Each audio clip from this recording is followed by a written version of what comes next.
I love it so much. Oh! Just a couple of silly friends talking about serious stuff. Welcome back. Hello, and welcome. It's wonderful to see you again. Lovely to see your face. I am Enough. And I am Limber. And you are watching Two Friends React. How was your week, Limber? I am looking for a job. I have put in a lot of applications, and I'm very excited about every single one. And we will see where it all goes from there. That's awesome. I'm rooting for Yeah. you. Job hunting is hard. Yes. It can be so demoralizing. Also, yes. Try to keep those spirits up, though. Well, I think you're awesome. Well, thank you very much. We'll just see whichever path I end up taking. And yeah, like I said, there's not a single job that I haven't applied for that I haven't been really excited about. You know, I'm not yet to the point of dropping priorities and quality of life. I'm not there yet, but it's fine. That's great. I'm glad to hear that there are so many opportunities and that you feel so good about them. And how about yourself? How's this past week been for you? There's been a lot of stress this week.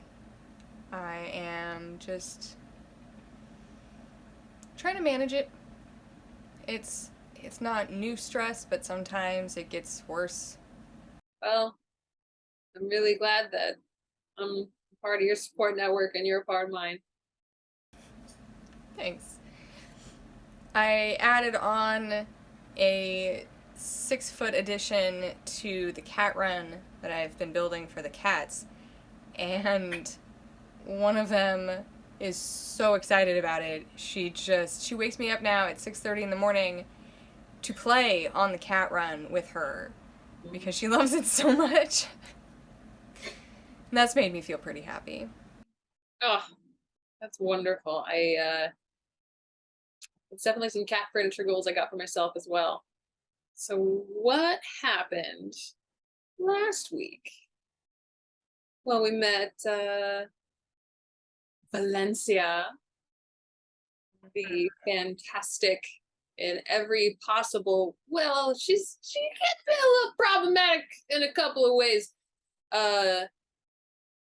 Girlfriend of Josh Chan. Got to spend some screen time with Josh for the first time in a minute. And I'm not really excited about what I'm seeing. No. It's not great. Yeah, there is this insistence that keeps a separation between Rebecca and Valencia while wanting to take Rebecca out to dinner and not telling Valencia. So this is a little problematic. Yeah, I feel like his behavior mirrors Rebecca's a lot, in that they're both definitely lying to not only other people but themselves about what's going on, and not really paying much attention to how it's affecting the people around them. We got to see more of Paula wanting to support Rebecca, but not necessarily in the healthiest of ways. Yeah, to the point of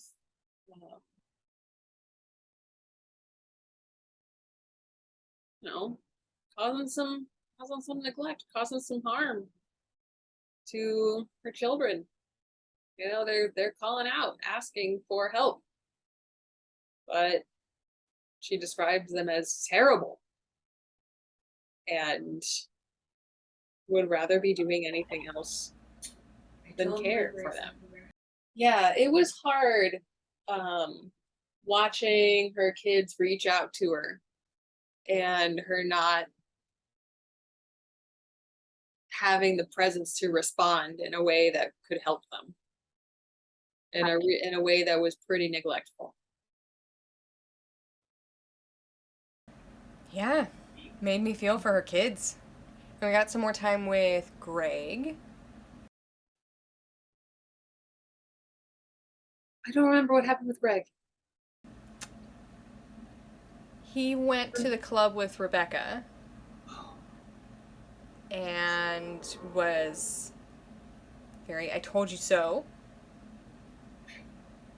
and judgy. Yeah. Patronizing. Oh, right. I guess it just kind of blocked it out. Get some flapjacks. Mm-hmm. Yeah, that advice too late really just kicks you when you're down. It's not fun. It's not kind. Just give me a minute to like heal. Maybe show some compassion. Yeah. God forbid. I think that I still feel a bit pissed that Josh never took responsibility for asking Rebecca to lie in a more public way. Like, he asked her to dinner to apologize to her and said that he was responsible to her privately, but we never see him tell Valencia that it wasn't Rebecca's fault, that she was just trying to help her friend out or something like that. Yeah. He could have saved a lot of that situation, I think. Yeah.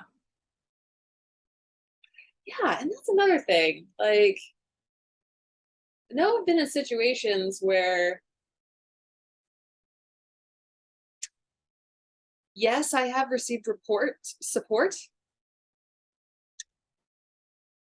but it was a little too private, a little too late.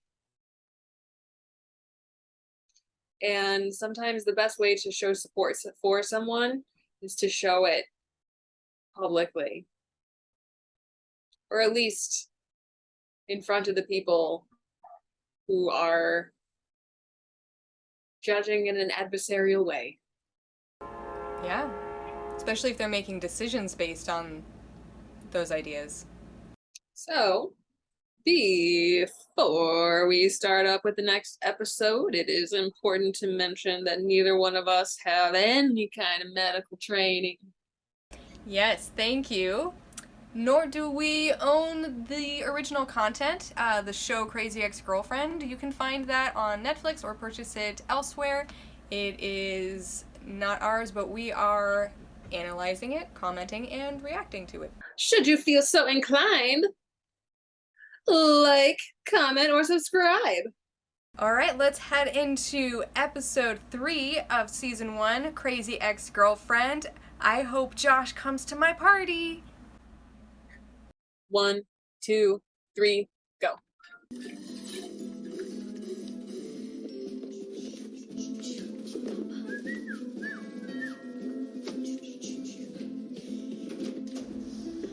feel like cutting it close on the timing there. You said there was an emergency? Yeah. Valencia, when she gets mad, she like hulks out. But what's she mad about? Like, I don't really understand what she's mad about. Oh, are you crazy? Why does everyone want to have sex with me? It's a circle of love because I love you. You love Josh, and Josh and I used to love each other. Oh, that. Yeah. Oh, she's still angry about that? Oh my God. It's like, shake it off, girlfriend. That was ages ago. It was 6 days ago. Don't you have like work or something? Actually, today is weekend Tuesday. Yeah, it's like a casual Friday, but even more chill, and on a Tuesday. And we make it up by working Saturdays once a quarter. That sounds confusing. I don't disagree. Come in. Daryl said your uterus exploded. You know, if that's true, should probably go to the hospital or something. I know what this is. This is chinitis. Again, I just moved here for a change. I didn't move here for Josh. Yeah. West Covina, pretzels. Got it. Okay, fine. You know, I'll admit it. Who's psyched? Well, that was a tepid response. Get it? It's a temperature joke. And then it happened. I like it. Don't you dare!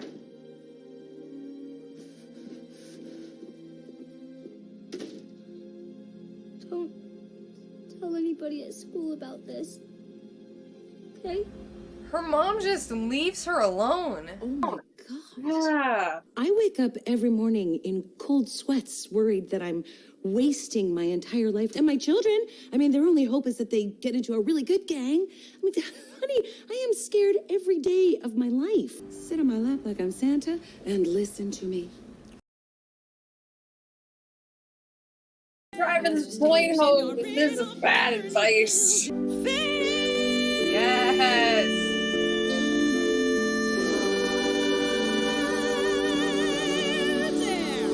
Look, just, don't be afraid and face your fears. Run with scissors, What? That's bad advice, Mom.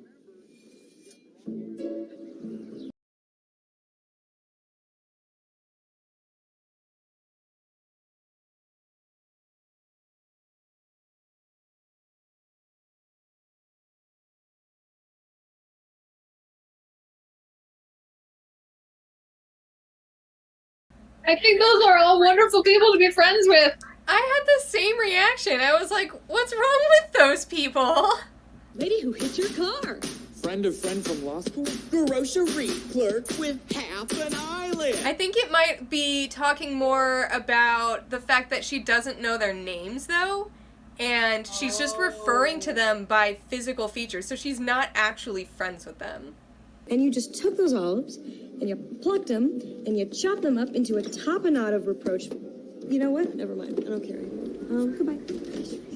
I do love tapenade of reproachment. That's Hey, Josh. Oh, just throw a barb at me and then go to the stockroom. Real mature. He's so mature. Sorry about that. We have kind of a Sam Diane thing going on, except it's unpleasant and unsexy. it's a pretty old reference. That would just be like an A right there, like done. He's so sexy. Ready song. Hi. Stacy getting ready song. Oh, no. What? What? Is it at the party? Are people not coming? Is it Josh? Is Josh not coming? Wait, why does Josh have your number? No. No, you can't. No, you can't leave the parties in an hour. This was your idea. What am I going to do if you're not here? I have no one helping me. Whew. Yeah, she started spiraling so fast there. You got to see the mental connections of, like, how she, catastrophized one step at a time. Like, jumping from one conclusion to the next. Mm-hmm. Yeah, when there was only one person in your life telling you to pursue this idea, and now this person is kind of backtracking on support, then you realize that you actually didn't want to do this idea. Yeah. Saying yes for the wrong reasons. And sometimes people try to push you in directions that are not only uncomfortable, but are unhealthy for you. And it's important to be able to stand your ground and be self-aware enough that you can say, this is not for me. Please stop pressuring me to do this. I want to sing the opposite song of Paula and say, your fears are valid. Your boundaries are real. That's great. I love it. Let me be frank. Tommy has every issue in the book, so I'm afraid we're going to have to transfer him to a special program in Riverside. Disabled kids getting pushed to the side once again. Can't do this. Somebody else's He's been problem. diagnosed with so many things. He needs help. I'll see you Monday.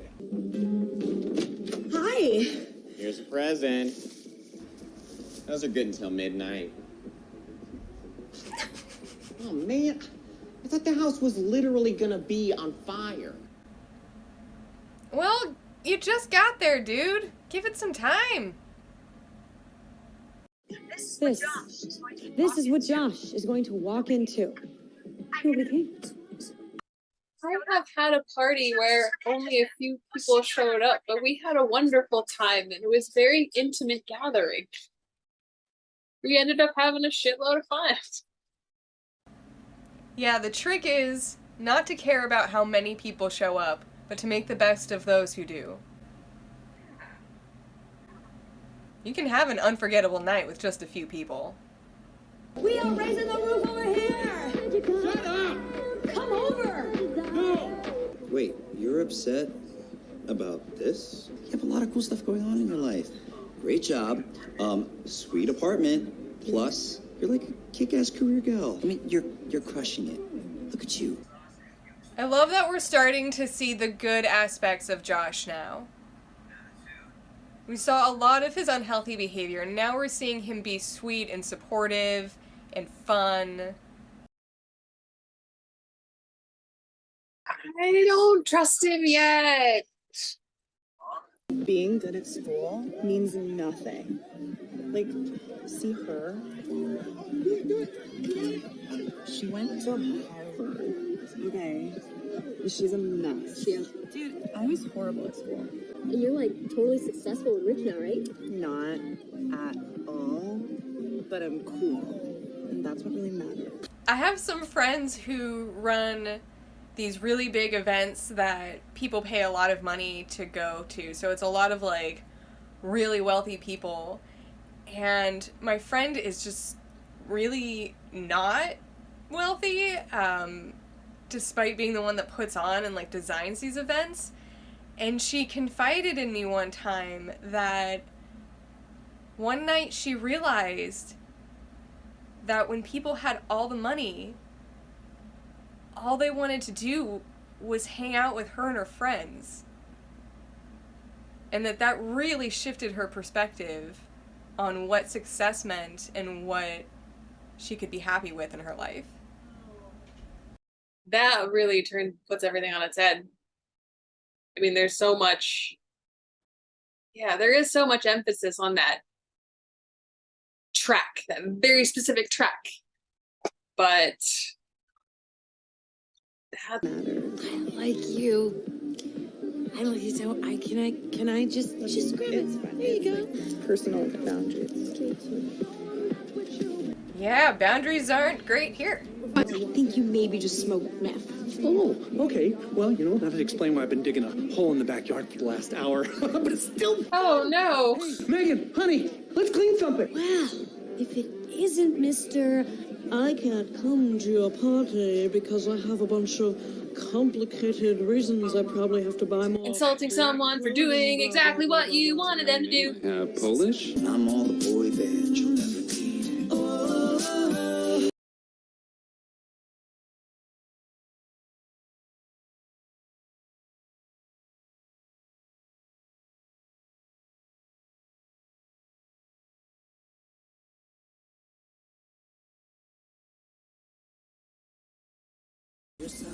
I love it so much. Oh, God. So, like, is that him stepping into wanting to be that for her? Or is that just the way she is seeing him? She is projecting so much. Yes. Oh my goodness. Woo! Woo! Adolescent Rebecca is... I mean, you just have to find the right one, right? To fix all your problems? No! No, oh, right, you just gotta find your better half! Ugh. No, no, no, no, no, no, no, no, no, no, no. Ugh, gosh. Not reality. Irresponsible at best. And extraordinarily harmful, worse than that. To really believe that there is some outside source, outside of a mental health treatment care team. Yeah, I think the juxtaposition makes it really obvious that we often put these expectations on other people when they're not trained with how to deal with these things and they're not the appropriate person to be dealing with them. It should be a cognitive, behavioral therapist trained in sleep disorders or whatever. Your boyfriend's just not gonna cut it, even if there are 4 of him dancing in sync. I mean, that's one of the reasons that we find it so important to say at the beginning of every episode that we aren't those people either.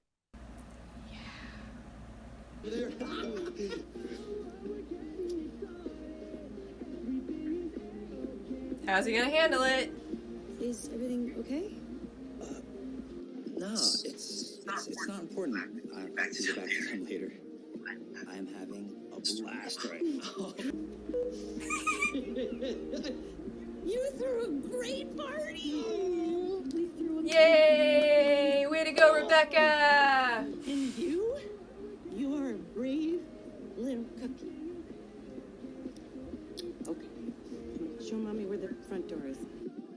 But even a child like seeing their parent inebriated is like a big deal. Hey, I saw that you got a text from Valencia earlier. I hope I'm not causing any problems. No. I realized. Oh, she's addressing it. I shouldn't be afraid of my girlfriend, right? So I told her, I'll come home when I want to. Actually, it was a little scary. Good for him. One of the things I really love about this show is that they really went against a lot of the racial stereotyping that was happening in Hollywood and has been happening for a long time. Like, traditionally, Asian men are not cast as love interests, they're not cast as sexy, they're often feminized and pushed to token characters. So this show was really revolutionary in being a mainstream primetime show with a white female protagonist, to have this buff, sexy Asian man as, you know, the lead.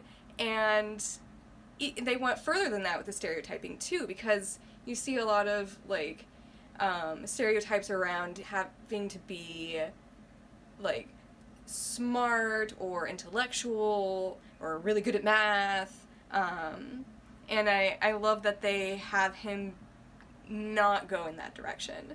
Yeah, it's just a hunk for hunk's sake. It's just a hunky dance bro. It's a hunky boy band dance bro. Gonna fix all your problems. Ugh. I mean, do we need more? Hi. I didn't know you were still here. I thought you already left. I don't leave when there's whiskey left. Oh. Hey, you know what? Take it home. I used to be that person. You know, I get it now. You can leave now.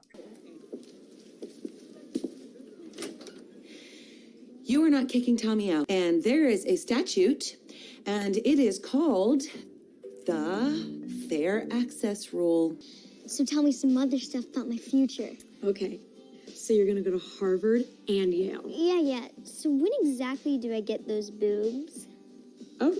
I love that they gave an actual script to parents of disabled kids to use. That's so good. Yeah, that message getting pulled up as a public good. And I'm really glad that they were able to stand up for kids with disabilities, special needs, anything. That ending scene, oh, and she's healing with her younger self. It's so sweet. Yeah. I mean, you gotta meet kids where they're at. Yeah, but they're like really, really excited about like the way their body's gonna change. Like, okay, okay. I did not want boobs. Was not. I tried to tape them down. I was not having it. I was just never visited by the boob fairy. We had the chicken disposal with Waijo. Waijo. Oh, Waijo. Oh yeah. Her and a thing about you that makes me feel comfortable. What makes you feel uncomfortable about Waijo? Willingness to take off shirt with person they've never previously met. Out of context of any kind of shirtlessness. Yeah. That definitely made Rebecca uncomfortable. Yeah, a little weird. A a little weird. And then we get Face Your Fears. Ah, she has such an amazing voice. I really do appreciate the just the performances that I'm getting in this show. It's the actors here are extraordinarily talented, and I'm feel very lucky to get this opportunity to watch them. You know, I agree. I do love to marvel at the just technical brilliance of their performances. It's incredible. I will have to look up who the casting director was because damn. Paula hates her family. Yeah, like isn't this the definition of monogamously winning? Oh wait, no, winning means you die. Like you grow old and die. That would be the classic monogamous way to win at life. Yeah, I think there's definitely an ongoing theme of trying to redefine what success means for oneself and not necessarily what society tells us it should be. I mean, we've gotten that message several times throughout this episode, or throughout this series. One, Rebecca, on paper, should have been the happiest when she was in New York. Right. No, wasn't even close. She was so happy that the instant another option came up, she absolutely wanted to take it. Yeah. I'm glad that we are seeing Paula support her kids. Mm-hmm. And I'm glad that her kid did not get expelled for being disabled. Though he should not have stolen the test. Yeah. It's just a neurodivergent kid trying to make it in a neurotypical world. It's not easy to do. No! Neurotypical people are not very good at putting an effort to understand neurodivergent people like neurodivergent people are expected to put an effort to understand neurotypical people. So there's this... Like, we're not gonna meet in the middle. You have to come to me. We got to meet Heather, the neighbor. Do we get to see more of her? Oh, yeah. Oh, that rules. Great. Yeah. Because, yeah, I see her as audience. Representing the audience, saying, within the context of the scene, I am observing you. Yeah. You are being observed. This is strange behavior you are exhibiting. And seeing how shakes up the situation. I'm excited to get to know her better. That'd be great. I loved the part where Heather talks about how she doesn't really know any of her neighbors and how none of them really interact, because when I've lived in apartment complexes, it's like that. People don't talk to each other. They're not neighborly, and I don't really understand why. I guess maybe they think that they're only going to be there for a short while, so it doesn't matter if they make contact. I'm not sure. I've really gotten to enjoy my current location because we have both houses around us and an apartment complex next door. So I've gotten to meet a lot of people and make a lot of friends and pet some lovely animals. Practice the art of neighboring. Aww. Well, I live in an apartment. Well, I live in a converted house.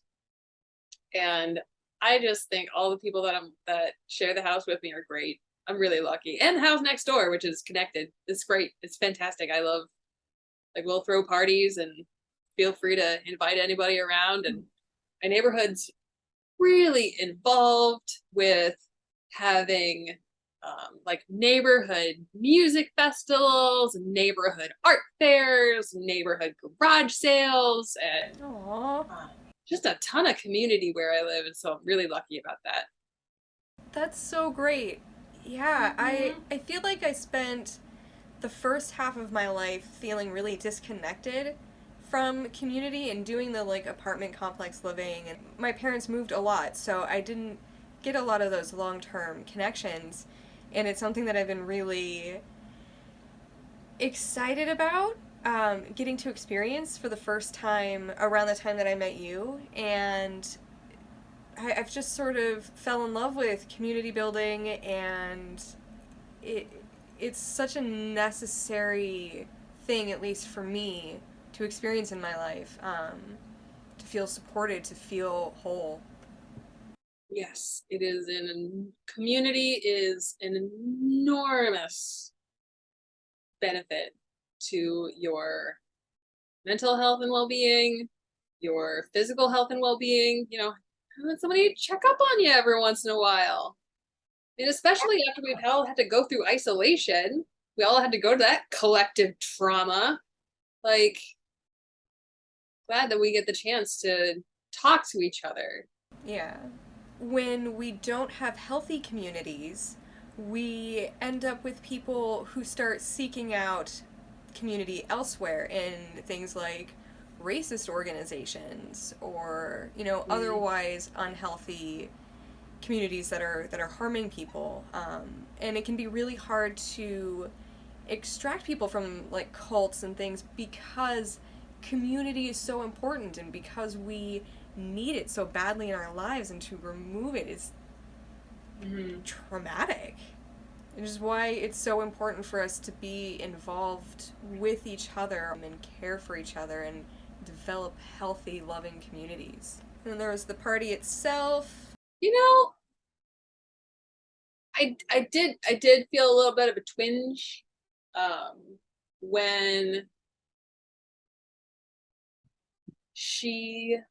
when Rebecca said, all of this party, you know, I have one person to thank. It's all because of Josh. Right. Paula's decorations, Paula's idea, Paula's problematic motivation, Paula's guests. Yeah. You know, give some credit where credit's due. But again, projection. And I love that we get to end on a happy note, on a wholesome, loving note where the party went well and she got to heal a little part of herself. No cliffhanger, no whatever. Mm-hmm. Yes. Positive, powerful, emotional moment. Yeah. Yeah. Yeah. And that is a technique that I have personally used. You know, considering a traumatic event, considering myself as an adult, picturing myself as an adult holding my hand as a kid, leading me out of the room. It's a healing thing. Oh, I'm so glad that you have that. Yeah. Yeah, that kind of visualization can be super, super impactful. Mm-hmm. Ooh, it's rainbow hour! Aww. I have little crystals that hang in my west window, so as it gets closer to afternoon and sunset, it gets rainbows all throughout the room. Aw, that's wonderful. Yeah, I had crystals in my windows at my last place, but then I ended up giving them to my mom. And besides, I don't have any like direct light anyway, which is a little frustrating, which is why I have so many artificial lights for the plants, but well, oh well. That's hard. This has been so nice. what a lovely way to spend the evening. Thank you very much for joining us. Oh, and by the way, I am filtering the comments for Limber, so you can go ahead and talk about whatever spoilers you want without her knowing about it. Yeah, thank you so much for your feedback. We really appreciate it. We'll do our absolute best to respond to what we can, however we can. Please make sure to like, comment, and subscribe. Ugh, I hated that. And we will be back next week with episode 4. I'm going on a date with Josh's friend.